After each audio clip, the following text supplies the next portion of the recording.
அது அவர் தான் கதாநாயகன். பஸ்லேருந்து இறங்குறாரு. பஸ்லேருந்து இறங்கும்போது கையில் ஒரு 4 மாதம் குழந்தைய வச்சுருக்காரு. அந்த குழந்தை அம்மனை குண்டியோடு இருக்குது. குழந்தை டாய்லெட் போயிடுச்சு.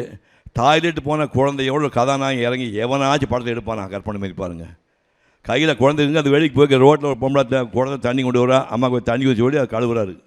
இப்படியெல்லாம் கதாநாயகனை அறிமுகப்படுத்த ஒரு மனிதனுக்கு அசாத்திய தைரியம் வேணும். அப்புறம் ஸ்கூலுக்கு போகிறாரு. ஸ்கூலுக்கு போய் கொடியேற்றுறாரு. கொடியேற்றிட்டு அருள் புரிவாய் கருணை கடலே அப்படி பாட்டு ஆரம்பித்து 2 பேரும் சொல்லாமல் குழம்புறாரு. உடனே பக்கத்தில் ஒரு பெரிய ஒருத்தர் அந்த முழு பாட்டு சொல்லி தலையில் அடிச்சுட்டு இவன்லாம் வாத்தியாரை வந்து உருப்படவா போகுது அப்படி கிண்டல் பண்ணாங்க. கதாநாயகன் தன்னையே கிண்டல் பண்ணி ஒரு படம் எடுத்த ஒரு மனுஷன். இந்த மாதிரி வந்து ராஜ் கபூர் முன்னே அந்த மாதிரி படம் பண்ணுவார்.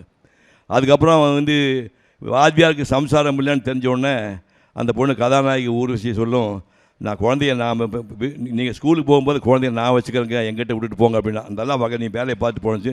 கிளாஸுக்குள்ளே வகுப்பு கூட தொட்டில் கட்டி குழந்தைய விட்டுட்டு இவர் வந்து கிளாஸ் நடத்துவார். அப்படி நடத்திட்டு இருக்கும்போது ஒரு பையன் வந்து ஹோம் ஒர்க் பண்ணல. ஏன்டா ஹோம் ஒர்க் பண்ண கை நீட்டா அடிக்கணும், கை நீட்டினா கையில் ரத்தக்கரை இருக்குது.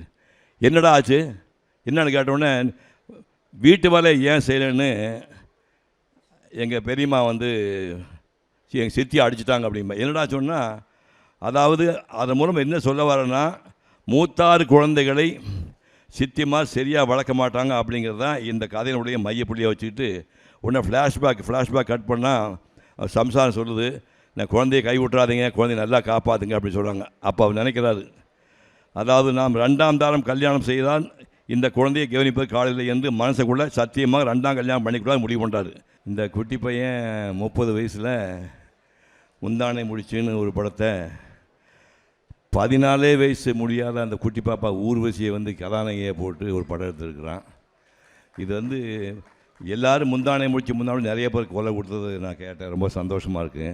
நான் ஆக்சுவலாக வந்து அந்த படத்தை பற்றி தான் நான் சொல்லிட்டு உரைய முடிக்கலான்னு நினைக்கிறேன். சொல்லாம இல்லையா? நிச்சயமா. அதாவது இயக்குனர் இமயம் பாரதிராஜா அவர்கள் கிராமிய கதைகளை கவித்துவமாக சொல்லி வரலாறு படைத்தவர். அவருடைய 16 வயதிலே கிழக்கே போயும் ரயில், கிழக்கு சேமை, முதல் மரியாதை, அந்த படங்கள் பூராமே வந்து அவர் பேர் சொல்லுச்சு.